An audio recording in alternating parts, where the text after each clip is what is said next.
And just yesterday, Home Depot agreed to pay more than a $5.5 million fine to settle charges that it sold some recalled products between 2012 and 2016. It's all part of the fight to keep consumers safe. Andrea Day has a behind-the-scenes look at how millions of dollars of product are stopped and recalled. Where was this shipment headed? Into the stream of commerce. The Consumer Product Safety Commission, or CPSC, on the front lines in the war to keep dangerous goods out of the country. We look for hair dryers. We look for holiday lights. These boxes from China are filled with toys, she says, that are loaded with lead. These are incredibly high. The shipment is stopped in its tracks. But what about other products we buy every day? The National Highway Traffic Administration regulates cars, the FDA, food, drugs, and cosmetics. And for thousands of other products, it's the CPSC. The sample fails for lead content. Goods stopped at the port come to the agency's lab here in Maryland for more testing. When companies suspect something's wrong with a product, they're required by law to alert agencies like the CPSC. Acting Chairman Anne-Marie Burkle. Our compliance staff then reviews whatever it is that company reported and makes a determination. She says up to 400 products wind up being recalled by the agency every year.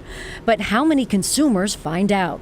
Most of our recalls will result in about a 65% effective rate. Recalls are not as effective as they could be. Ed Merzwinski, Public Interest Research Group. Retailers don't want to spend the money, don't want to shame themselves by promoting the recall heavily. So he says some critical recalls are never heard.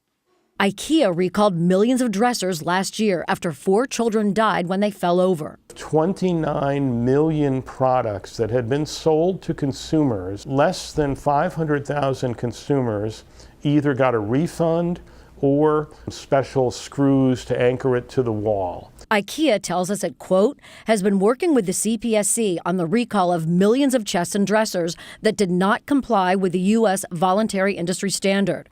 We worked with the CPSC to develop a comprehensive plan that included national print, digital, and television advertising, in-store and IKEA.com communication, media relations, social media promotion, outreach to IKEA family members, and more. Even now, more than a year later, we're proactively reaching out to customers to communicate the recall. But even knowing about a recall doesn't always mean consumers rush to fix it. According to Carfax, there are 63 million vehicles with one unfixed safety recall. That's 1 in 4 cars on the road. To find out if a product you own has been recalled, the government keeps a running list online. That's recalls.gov. And all of those registration cards that come with lots of products you buy, make sure to turn them in so the company can reach you if there's ever an issue. For Nightly Business Report, I'm Andrea Day.